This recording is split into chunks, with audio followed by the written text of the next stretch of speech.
आप देख रहे हैं अल्फा डिफेंस हिंदी में आपका स्वागत है।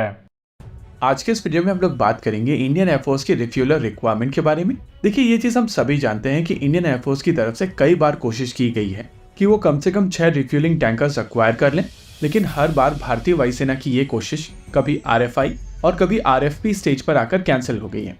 कल रक्षा मंत्री राजनाथ सिंह की अध्यक्षता में जब DAC की मीटिंग हुई थी तो वहां पर इस रिक्वायरमेंट को लेकर एक एक्सेप्टेंस ऑफ नेसेसिटी दे दी गई है और अभी तक जितने भी प्रोसेस पास में हुए हैं उनकी तुलना में ये सबसे ज्यादा एडवांस स्टेजेस में प्रोक्योरमेंट पहुंच चुका है।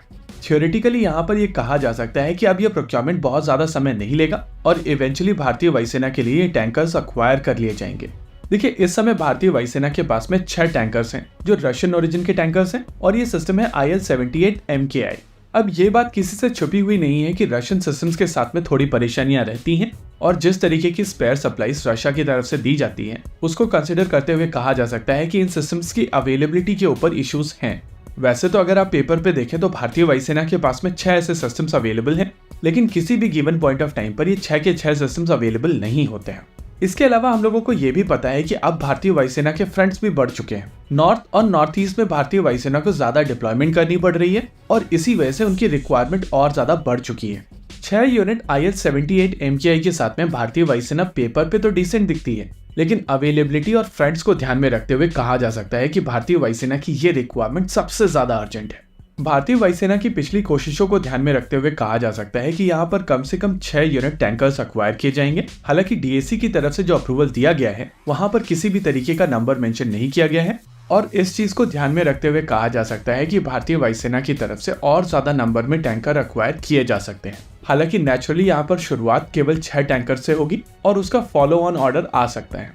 भारतीय वायुसेना की पिछली कोशिशों के दौरान जो 2 कंटेंडर सबसे ज्यादा स्ट्रांग माने जा रहे थे उसमें से पहला था बोइंग का KC-46 पेगासस और दूसरा एयरबस का A330 MRTT।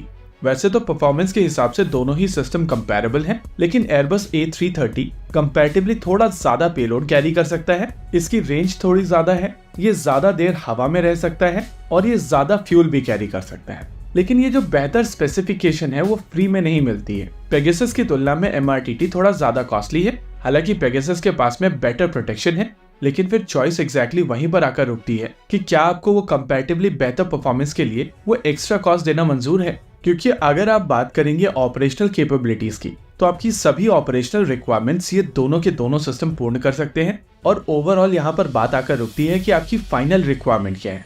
देखिए, इस बात में कोई दो राय नहीं है कि जब बात आती है रिफ्यूलिंग टैंकर जैसे प्लेटफॉर्म्स की तो उनकी ओवरऑल एक्विजिशन कॉस्ट ज्यादा होती है।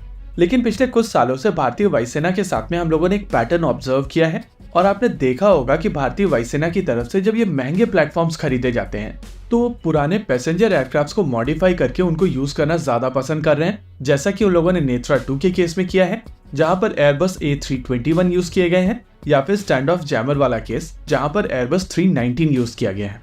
कुछ समय पहले HAL और इजरायली कंपनी IAI के बीच में एक MOU साइन हुआ था और इस MOU के तहत पुराने पैसेंजर बोइंग 767 एयरक्राफ्ट्स को यूज करते हुए उनको एयर टू एयर रिफ्यूलर में कन्वर्ट किया जा सकता है और IAI काफी समय से ऐसा कर रही है। प्रैक्टिकली यहाँ पर electronic support measure, electronic counter measure और इलेक्ट्रॉनिक काउंटर मेजर DRDO के सिस्टम्स होंगे और ये जो कन्वर्जन प्रोसेस होगा वो HAL करेगा, जहां पर IAI से कंसल्टेंसी ली जाएगी। अगर भारतीय वायुसेना की तरफ से ये प्रोसेस चूज किया जाता है तो उनको काफी कम कीमत पर एक बोइंग KC-46 कैटेगरी का एयरक्राफ्ट मिल जाएगा और इन सभी ऑप्शंस को देखते हुए ये सबसे ज्यादा वायबल ऑप्शन लग रहा है। आपको क्या लगता है कमेंट सेक्शन में आप जरूर बताइएगा। इसी के साथ आज के इस वीडियो में रखते हैं केवल इतना ही। वीडियो को अंत तक देखने के लिए धन्यवाद। देखते रहिए अल्फा डिफेंस। जय हिंद।